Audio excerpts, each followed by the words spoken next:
All right. Well, I will do my intro. Alex Mitchell, I've spent sort of my career in transportation. Was just, even as a teenager, young adult, I knew that transportation would be the sector I would work in, and was interested in cars. And then my climate calling happened about 13 years ago. I was working for Toyota at the time, and was working on the Prius, and just remember making a comment to my coworkers, something about like, well, this is a pretty temporary stepping stone to something more robust, right? And my coworkers are like, no, the Prius is the best thing since sliced bread. And I sort of responded being like, well, I know that that's what the company line is, but that's really not the reality. And it was the first time I had realized I had been digesting something, which is I'm a big believer in data. And I was sort of like, I had a P&L responsibility at the time. And I was like, well, if you believe what my data tells you, that's how I get judged, and that's how the company performs, et cetera. If you believe in data, you fundamentally have to believe what climate scientists are telling us on the carbon side. And so I sort of made a pivot about 13 years ago to focus my time on making the transportation system more sustainable. So I left Toyota, worked for an EV startup as part of Cleantech 1.0, then worked for the World Economic Forum, then worked for a French car company called Peugeot, which is now known by Stellantis, where I did a lot of work with our investments and operations in electric vehicles and autonomy. And now I help work alongside Laura, Leilani, and Lisa at LACI, focused on helping achieve our mission with founders of creating an inclusive green economy. So we incubate in 3 tech priority spaces at LACI: zero emissions mobility, clean energy, and circular economy. So on the personal front, I'm continuing to learn about circular economy and clean energy, but also using this opportunity to give back from what I've learned over my time in sustainable mobility.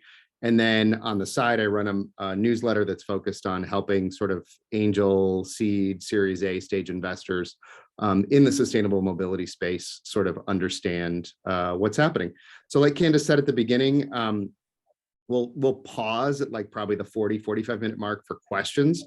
So please feel free to throw them in the chat if you've got them, and we can sort of get to them as they come in a little bit. But for now, I would love to share my screen, but actually, Denise, I think you need to enable my screen sharing.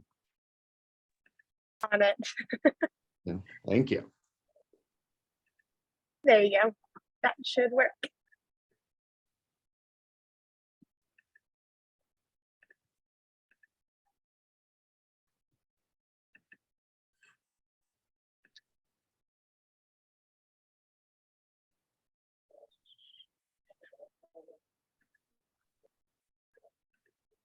All right, can everybody see my screen okay?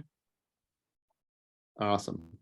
Well, sort of just like setting the stage, this might be obvious for a ton of you, or it might be not obvious. I think it always bears repeating whenever you look at sort of sustainability of any of the modes or any of the sort of industries, where does transportation fit in the grand scheme of things? I had a really fascinating conversation with somebody who's a venture investor. She's launching and very well educated on climate. She's launching her first clean tech fund and was really sort of trying to think about what would be in scope and out of scope. And she and I had a conversation a couple months ago. Again, she's really well educated, and she just said to me, well, I just sort of feel like with EVs, everything is covered and we're all good. So I'm not sure that transportation is going to be part of my focus. And I definitely was a little scared about that, because if that's a notion shared by a lot of people, I think we're in for a little bit of a rude awakening. There's a number of different ways you can look at this. There's a number of different ways you can look at the relationship between number of dollars invested versus GHG emissions, but sort of no matter how you look at it, you'll come up with a couple of key conclusions, which is whoever's doing the data, whether it's a global level or the local level, you'll always see that transportation is a very high source of GHG emissions. Like there's no way you can solve our climate challenges without solving for transportation. Another really important thing that comes out is that the power industry, the energy generation industry, is really doing a good job of rapidly decarbonizing. For example, in the US, we have really, for all of the struggles and pains, we have done a good job of phasing out coal. moving to natural gas and then beginning that transition from natural gas to renewables.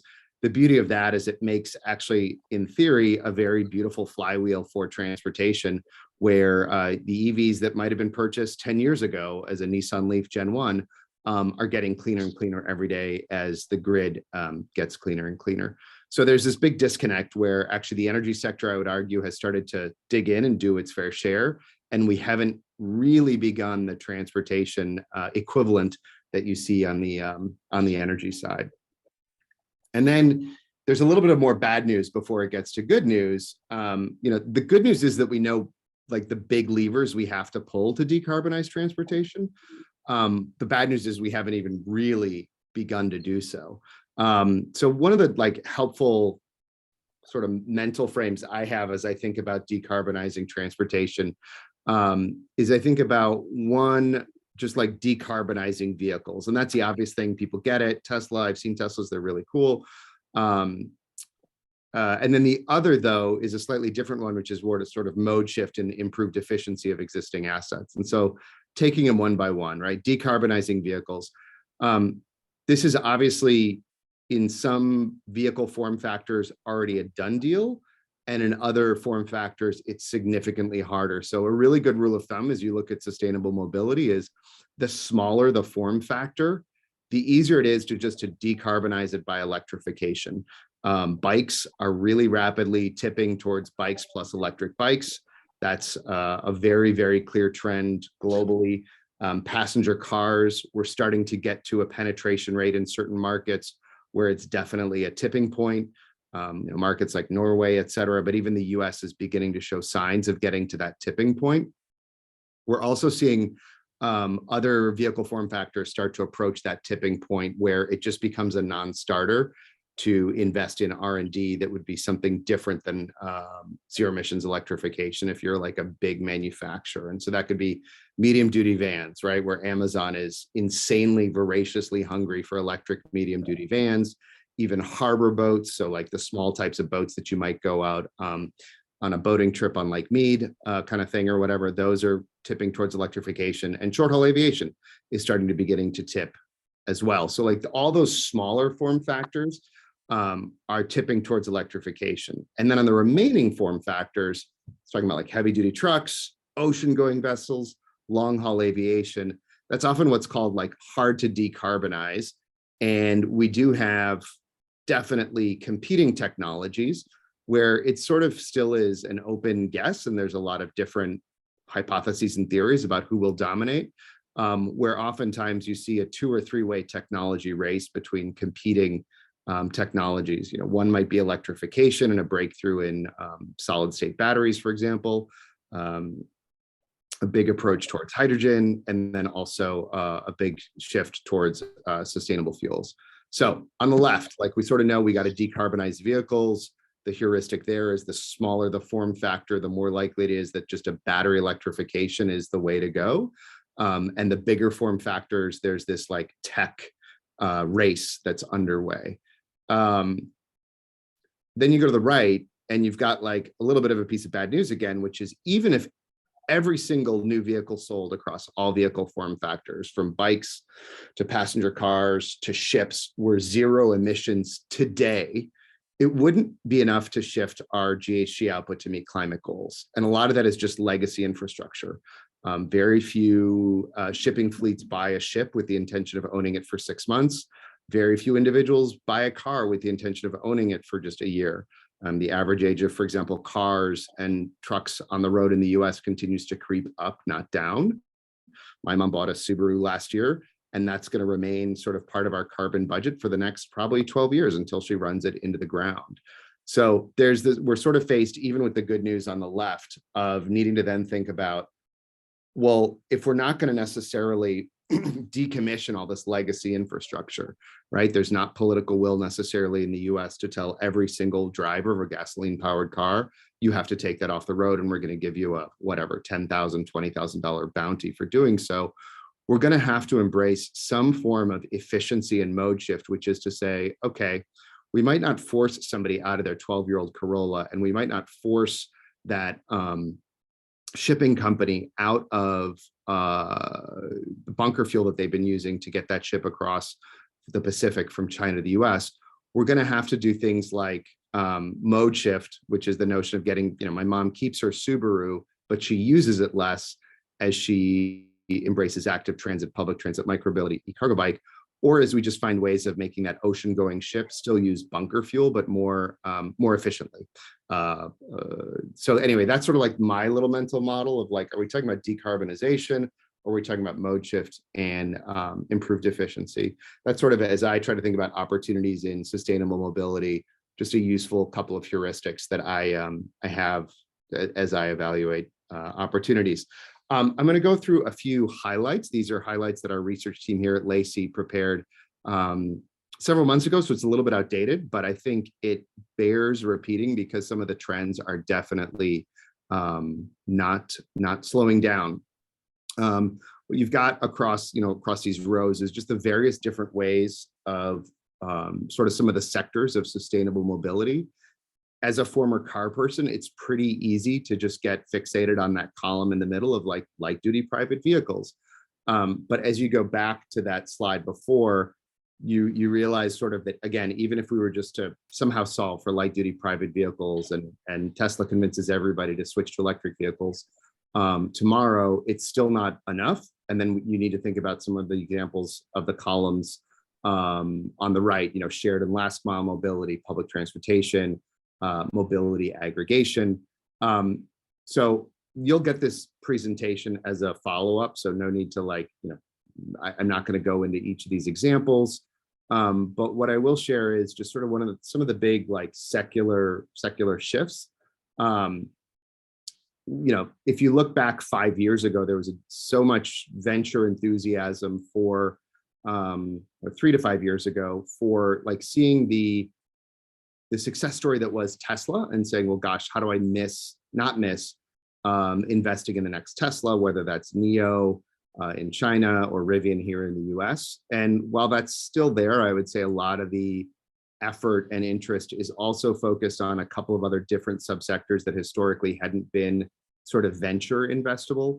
One is the charging infrastructure market, which continues to sort of be tough from a return on investment standpoint, but is just like a must do and must get right for all of our climate goals, and various players all thinking about what is their role in that space, whether that's everybody from Siemens to Amazon and others. That's just a must scale and must keep up with the demand kind of business. E-bikes have become an investable category. A good example is Rad Power Bike landing 150 million.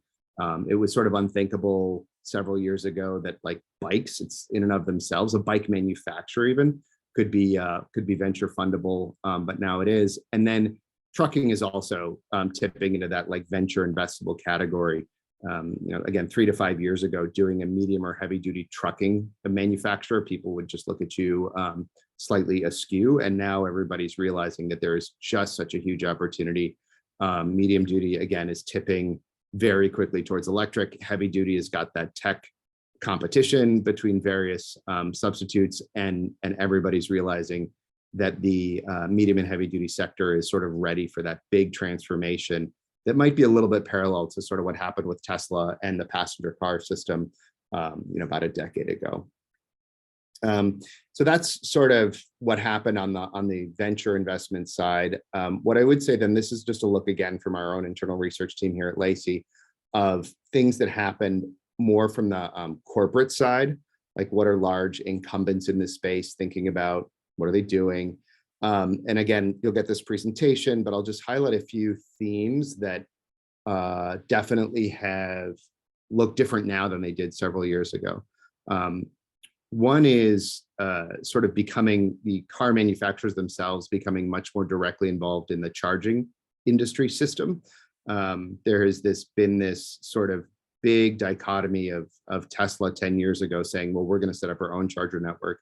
And most of the incumbent automakers sort of scratching their heads and being like, I have no idea why you would do that. We don't own gasoline stations. So no, we have no interest in running charger networks. And the tightest turn there, I think a lot of car manufacturers understand the huge competitive advantage Tesla's charging network gives them. and they're all sort of struggling with, well, how do we sort of better integrate into a better charging experience, because the public charging experience sucks. But how do we do it in a way that doesn't create too much of a sort of CapEx and OpEx burden for us to just replicate a Tesla-like charger network? So, on the corporate side, all the car manufacturers are really struggling and thinking through. Tesla and Rivian are launching their own charger networks. What can we do that at least minimizes the competitive disadvantage, but doesn't have us commit so much capital? And then the other is battery systems themselves. Every car company has realized that we're sort of in a scarcity of resources issue for the next 5 to 10 years. It's really great that the transportation is shifting towards electrification, but there's probably not enough supply to go around right now. And so car companies are investing in metals processing, metals and mining, et cetera.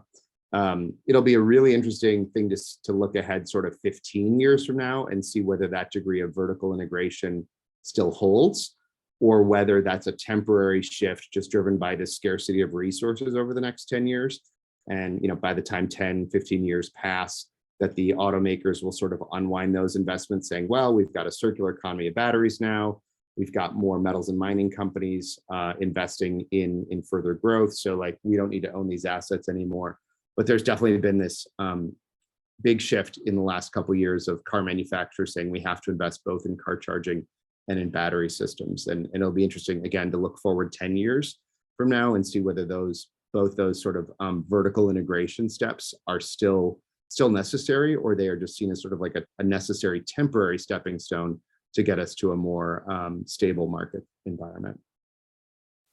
Okay, so shifting gears a little bit, I just want to then share some highlights of what I'm seeing on the policy side. Obviously, some of this stuff is super detailed and not always immediately evident for how this impacts a startup.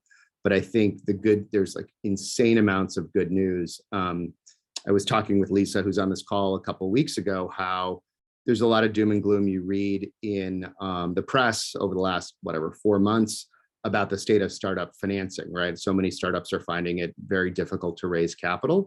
And I think the experience that Lisa and I have had is that it's not been that doom and gloom for startups in the climate tech, clean tech space. Sure, people are doing more due diligence than they did a year ago. They're maybe a little bit more disciplined about looking at deals, but they're fundamentally still writing checks, and they're not, the market has not dried up. And I think part of that is driven by the fact that the path to revenue for clean tech startups has never been as beautiful as it is today, August 2022.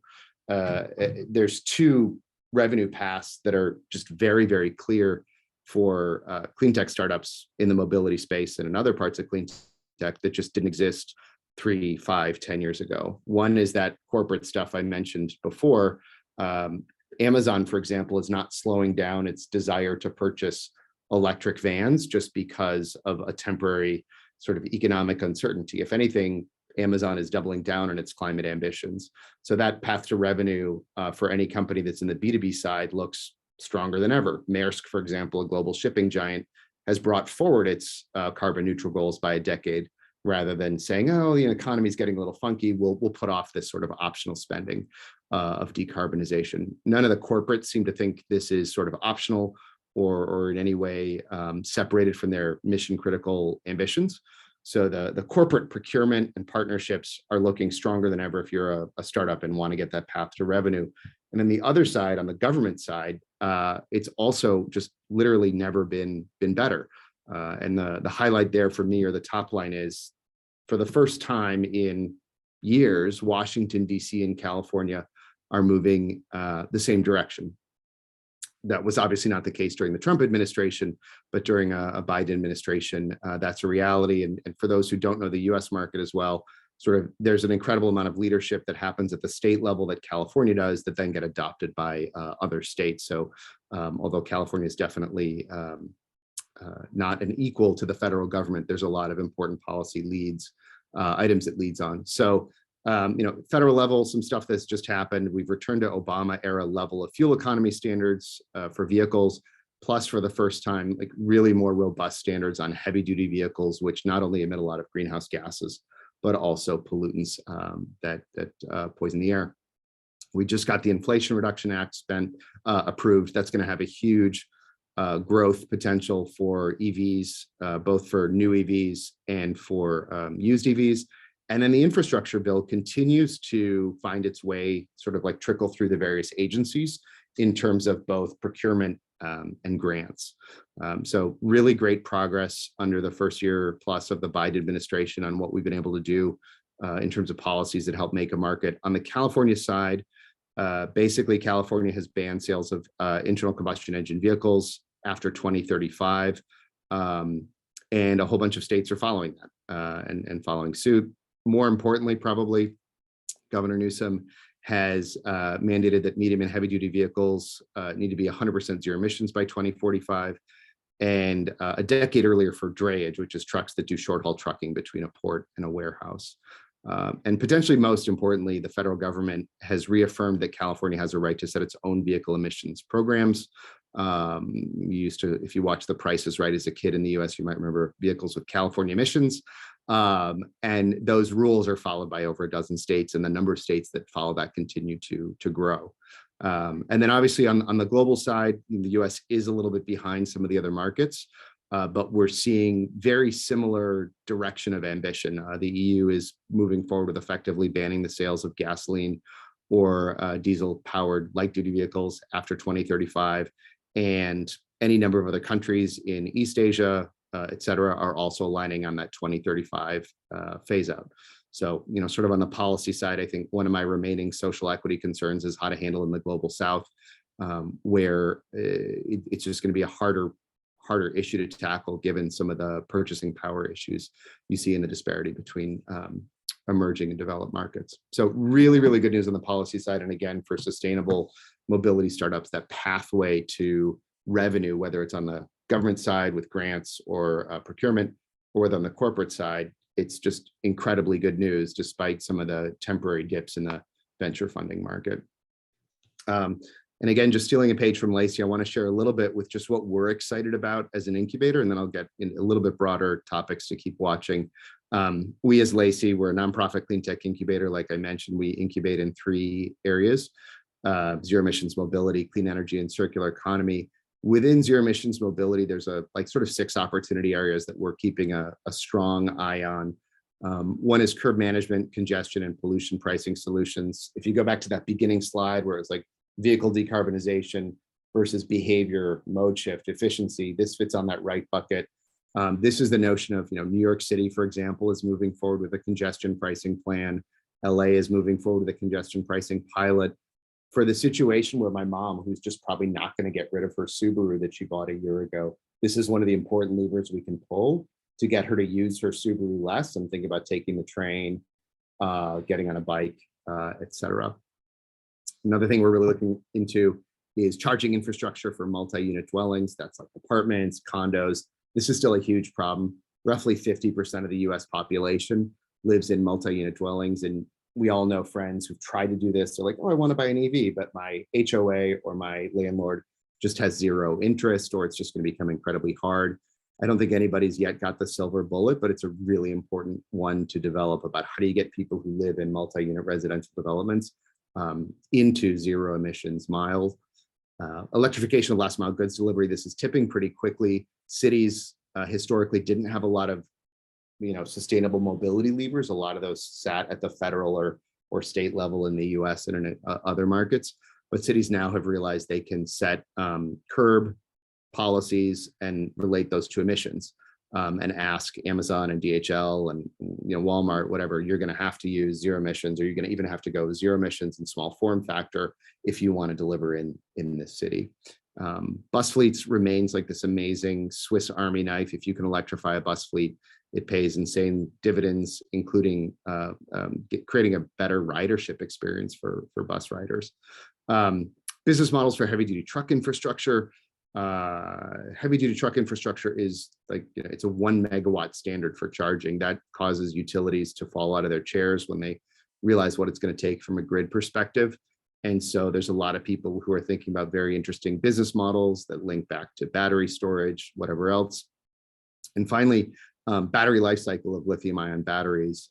We have not really begun to think really smartly about how we take all the second life batteries, whether they be from our iPhones or from a Gen 1 electric vehicle, and how we recycle or repurpose them. A lot of you probably know Redwood Materials, founded by J.V. Strobel of Tesla, but we probably need like 12 to 15 Redwood Materials in the US alone, just to start really building that circular economy of batteries. Okay, so this is sort of like my thought primer for you on what are topics you might want to just be keeping an eye on as you think about some of these different mobility subsectors. As you read the news, how do you filter it? How do you know like what's relevant, what's not? I won't go through each of these, but I will point out a few that I think are just worth noting. One, on the light duty private car side, it is still of a concern for me that China and the EU are definitely surpassing the US in R&D and manufacturing at both a battery level and vehicle level. I was myself very pleased with the climate bill, the IRA bill, which linked tax credits to local battery capability in the US, or at least in the NAFTA zone. I think that was absolutely necessary and gonna go a part of the way towards helping us close that technology gap we have with China and with the EU. Let's see, what else? On autonomy and digital neighbors on the bottom right, one thing that we're excited about is digital curb management. This is this notion of, again, the days of putting in coins at on the side of the street into a parking meter are hopefully coming to an end, where cities can find much more seamless ways of charging you to access the curb, change that behavior. And again, if you're driving an electric vehicle, maybe you're doing it in at a cheaper way than if you're driving a gasoline powered vehicle. Couple of other things, and then we'll get into questions. On the social equity side, definitely keep an eye out on both medium duty vehicles and heavy duty vehicles. It's pretty easy when you think about these heavy duty vehicles to think about Amazon and Walmart, and they are parts of those fleets, definitely. But there's a lot of folks involved in the medium duty space and the heavy duty space who are either very small fleets. They might own 2 or 3 vehicles and be a small business that is barely scraping by. And the model in the US for heavy duty vehicles involves a lot of what are called independent owner operators. Those are gig drivers. Those are like Uber drivers, but they happen to have invested in a heavy duty truck, which they cannot charge in front of their home. And so as we start thinking about getting models that will allow FedEx to ship via heavy duty vehicles across the country, how do we make sure we don't leave behind independent owner operators in that transition? What's the solution for them? Anyway, so those are some sort of major themes to follow in sustainable mobility. And then the last thing I'll just give you is, and again, you'll get this presentation, is just some resources to follow if you're interested in the topic. I run a biweekly newsletter, again, sort of focused on helping folks at the angel, seed, and Series A stage understand what's happening in the marketplace, and therefore how to place capital in those sectors. But there's also Trucks VC runs a great newsletter around the future of transportation. You've got some that focus on supply chain, micromobility, and then a podcast focused one. And then Mobility Makers, which is based out of Paris. It's sort of a community of professionals dedicated to sustainable mobility. So I would encourage you, if you're interested, to consider reading some of these newsletters and or podcasts just to better inform yourself. That's what I wanted to share today. We've got a great crew here. We've grown since this sort of session began. But would love to turn it over to some questions and just make it much more interactive for the remaining 20 minutes or so. So with that, I'm going to hand it to Candace, and I'll stop sharing, and I'll hand it to Candace or Denise to sort of let me know where to go next in terms of Q&A. Yeah, so we've got some questions in the chat. Maybe what we can do is if you've dropped a question in the chat or you just have a question that you haven't dropped, just go off mute and ask the first question, and we can just do a live Q&A. So maybe raise your hand if you have one. I'll call you up and you'll come up and ask Alex your question. And Alex, you can read through them first if you're curious. I'm good. Let's go. Nisha, do you want to go up? You've got the first one. Sure. Okay. I was interested in your comment about mode shift being really necessary. So, I was asking the question about zero carbon fuels. Do you also think about that as part of the mode shift, as a potential threat to mode shift in terms of like, if we've got zero carbon fuels, then we won't have the support for the policies to kind of move to more, efficient modes of transportation. I'm just kind of curious to hear how you think about that. Yeah. And that dichotomy I presented isn't foolproof. And there's also a number of different ways, I also break things down. I think to me, that's fundamentally, hopefully an efficiency play, because you're saying, look, we're going to keep that same plane or that same truck on the road. We're not going to retire it, but we're going to find a way of, through that same internal combustion engine, of running a fuel that's incredibly more sustainable.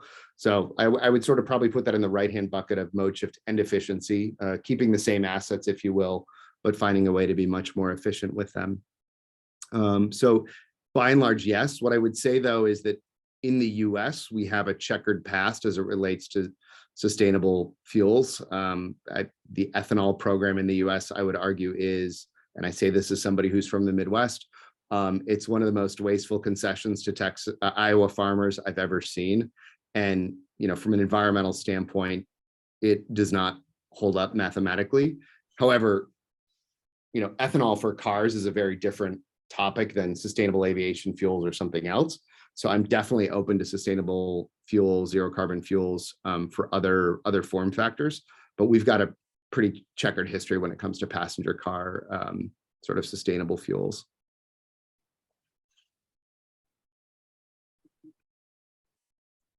Amazing. Thank you, Nisha. I think we can just go straight down, and there are 3 more questions posted in the Zoom. So if you have in the chat, if you have more questions, you can either post them here or just go off mute at that time. But my question is, how do you see the role of government in sustainable transportation? So do you want more, better regulations? And you touch on some of them, but I guess just digging into it, do you want more, better regulations? And if so, like what regulations would be most impactful, or what's the role of government that you would? Yeah. Well, I don't know if it's the role of government versus just the role of each and every one of us. That truly, if we wanted to do an all hands on deck, it's a climate emergency, we're going to decarbonize the GHG from transportation. Truly, one of the biggest levers we could pull is like an Amsterdam 1970s style. Like, I think a lot of us have seen that picture of Amsterdam in the 1970s, where it was like choked with cars. And now when you visit Amsterdam, it's cyclists. That takes an incredible amount, though, of political will to tell people, you know what, we're going to build out a massive number of bike lanes. They're going to be protected. But honestly, for some of the amounts of capital we're spending, you could give most Americans an e-bike and actually accomplish a huge swath of our goals. Now, would there be problems with that? Absolutely. There'd be social equity concerns from people who say, but I can't get to work via my e-bike. My work is 50 miles away. But there's an insane amount of like local grassroots opposition to reducing car lanes and replacing them with anything, creating protected bike lanes. But if we were somehow able to crack that code, that is just from an ROI perspective, socially, hugely important. So, do whatever you can, whether it's being that annoying person on the neighborhood permitting calls. I hate that concept anyway, because it's sort of like an abuse of democracy in theory. When they approve a new apartment complex, the neighborhood feedback is supposed to help. I would argue it generally pollutes the process in terms of actually soliciting good information. But I think that behavior shift on the mode shift to get people to say, like, gosh, I can own a scooter or bike. I can then, connect to transit. And then when I'm on the other side of transit, I can continue taking that scooter bike to my final destination, if you could just tip a bunch of cities that way, that would be monumental. But again, the grassroots level pushback against taking away lanes or taking away parking is so high that it's just not particularly feasible right now. And I say that I'm a cyclist myself, but I don't identify as like part of the cycling community. I'm just a cyclist by function. And it's like, I cycle in LA and it's dangerous. Like it's really dangerous. So I don't begrudge people who don't do it in LA. Like there's just not sufficient infrastructure. So if we could find a way to tackle that local opposition to, sort of micromobility as a valid form of transit, transportation, I think that could be huge. Yeah, I was expecting you to say like big companies lobby and it's, it's all this big money, but actually it seems like it's at the local level, which is super interesting. I think it's mostly us at the local level. I mean, I think the US does overindulge in the public hearing process, and it doesn't actually, it sort of rewards whoever shows up rather than, really rewards the local community. But yeah, like General Motors isn't blocking bike lanes. It's your next door neighbor who complains, I don't have enough parking anyway. Why are you going to take away a lane of driving and replace it with a bike lane? Yeah, that makes sense. Excellent. Wesley, you're up. Local batteries. I bought some local cucumbers today at Whole Foods. Nice. These didn't come as far and they might taste better. I don't know. There's a lot of complexity in making batteries, and I don't know anything about battery tech. It's not what I invest in. But what if it made sense to make the batteries where we get the lithium and keep that profit or keep that money in the community we're extracting the resources from? And what if it also made sense to look at the resources we have here and optimize batteries around the materials in the supply chain, as opposed to looking at the whole world and trying to get the batteries out of that? I think you get where I'm going. What do you think about that? Is that how we should come at it? I think it is how we should come at it. And it is how, the infrastructure bill and the IRA bill are sort of organized as a logic, which is, to get the new tax credit on a vehicle, passenger car in this IRA, you're going to have a significant amount of local content at the battery level. And, some people are up in arms being like, well, gosh, very few current passenger vehicles qualify. And I'm like, yeah, that's a feature, not a bug. That's that's a Biden administration, others going, we have to onshore this because, if COVID taught us anything, if rising geopolitical tensions have taught us anything, it's that we can no longer assume that a perfectly free trade world with especially China is going to be the modus operandi going forward. So I think it's an imperative. And there are steps underway. The downside of that is, I would say, that's like the equivalent of getting a human on the moon. It's not a flip the switch kind of thing. We've underinvested in it's so many different subsectors. So you've got sustainable mineral extraction. We're not particularly well blessed in the US. We do have a giant lithium reserve in what's called the Lithium Valley, close to Riverside County.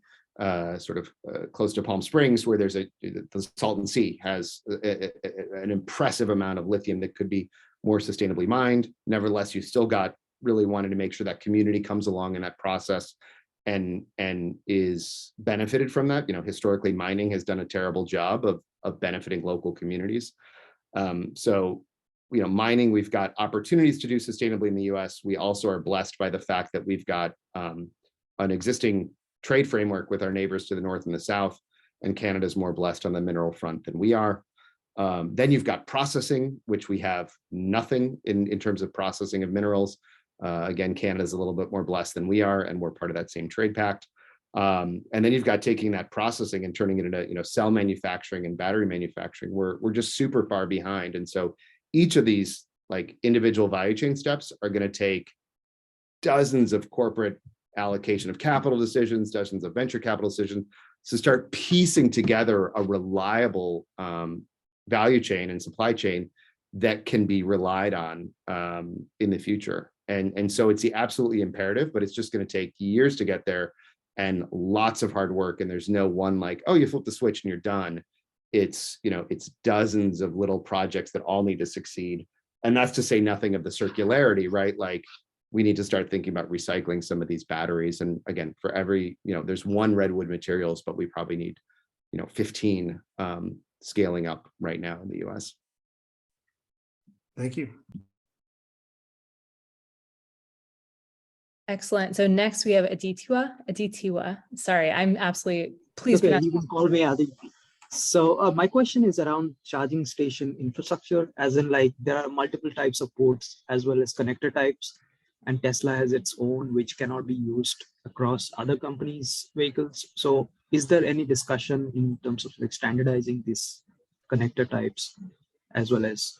Yeah, actually, I think that's a topic where most of the hard work has been done and completed. So on the heavy duty trucking side, all of the truck makers, including ones that don't exist yet, like Tesla hasn't started delivering semi trucks, have all aligned on the same charging infrastructure standard and charging connector typologies, and even which side of the truck it sits on. That's kind of amazing, right? So that globally we're going to have one truck charging standard. So sort of taken care of ish on the heavy duty side. On the passenger side, I think we've sort of settled into a good norm as well, where the sort of CHAdeMO standard pioneered by Japan is pretty rapidly falling out of favor. And the combo charger sort of SAE style is dominating. And sort of what Tesla's done as a grudging concession is make sure that there's sort of an adapter capability in both senses, right? Because Tesla's opening up its charger network to other OEMs, again, sort of grudgingly. And so there'll be a little bit of an adapter challenge between the Tesla and the non-Tesla standard.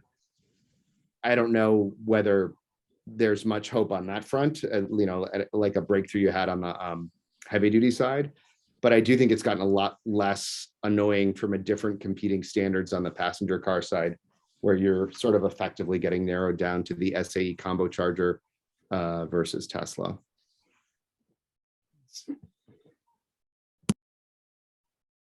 Awesome. And Laura, you had a question. I can just read it for you, but unless you want to come on up and expand on it around Canada, go ahead. Sure. It's just a comment that Alex made about the mineral deposits in Canada, which are good for batteries. I've heard the same, but with such strict environmental regulations in Canada and a really low performance on getting other minerals to market in recent years, I'm just wondering if that's actually happening in Canada, if that's actually a resource that is being tapped within Canada, or I guess for the broader like USMCA network, as you're talking. Yeah. And I'm far from an expert on metals and mining. I think on the processing side, for example, Canada, for example, has a nickel processing capability that we don't in the US. I do think on the resource extraction side, it's sort of like one of these issues of the urgency has not been as strong 10 years ago to look into this, in the US or in Canada, of how much effort is required and how do you do it in a sustainable way. So my answer is, I don't know, but I'm hoping that on both sides of the borders, people are looking at, we do sit on mineral deposits. How do we do this sustainably?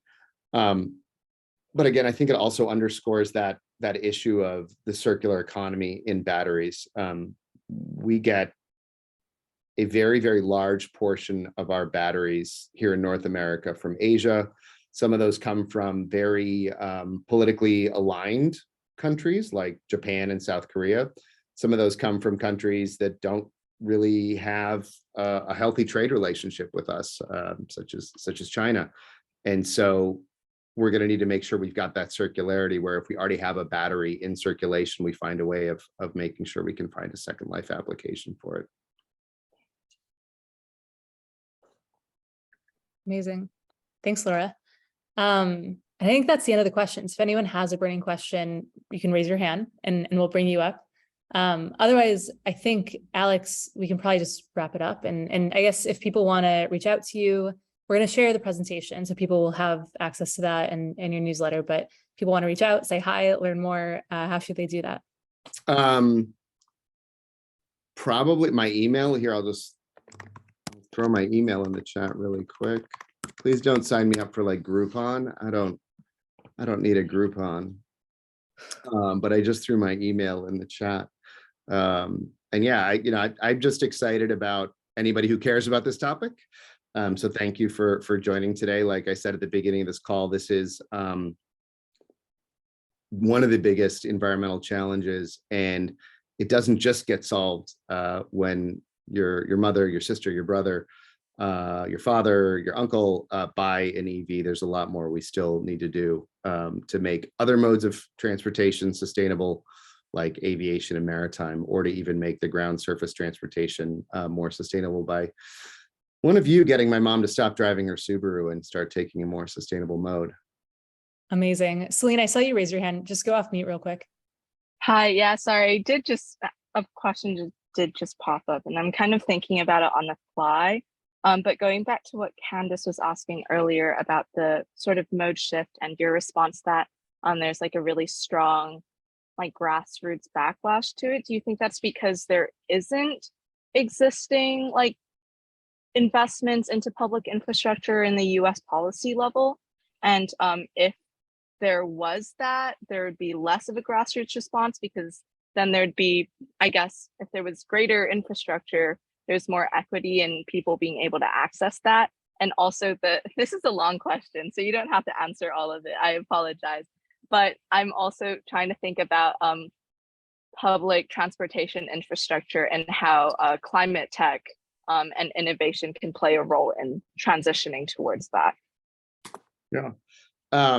And maybe I can, just in the time we have, I'll try to touch on just one part of the question. We can handle the rest maybe offline, but there's an interesting sort of legal framework around how various countries address new building of infrastructure, whether that's an apartment complex going up next to you or doing roadworks, whatever else. And there's a great article in The Economist about, I don't know, a year and a half ago that summarized a bunch of studies that had looked at this topic. And there's some countries wherein it's less democratic in terms of what you're able to offer up as public commentary. And there's a beautiful link between those countries and cost of housing. So Switzerland, for example, despite having a very high cost of living, is not a particularly expensive place from a property perspective. And when you compare it to people's GDP per capita, and part of that is driven by how the public input process goes when Switzerland does new infrastructure, which is like, you can't object to your neighbor putting whatever up when we do this. It's simply they're coherent with code, so we don't really have a public input to that process. So I think part of that is just this notion of we solicit a lot of public input. And again, that rewards sort of those who have available time. It rewards those who have like a real vested interest in maintaining their property values or whatever else. But it doesn't actually get to better societal outcomes always. Amazing. Thanks for letting us sneak in that last question, Alex. It's been awesome. Thank you so much. And yeah, you're just the best. I appreciate this. Thank you, Candace. And thank you all for joining. Amazing. All right. We'll see you all. Bye. Bye-bye.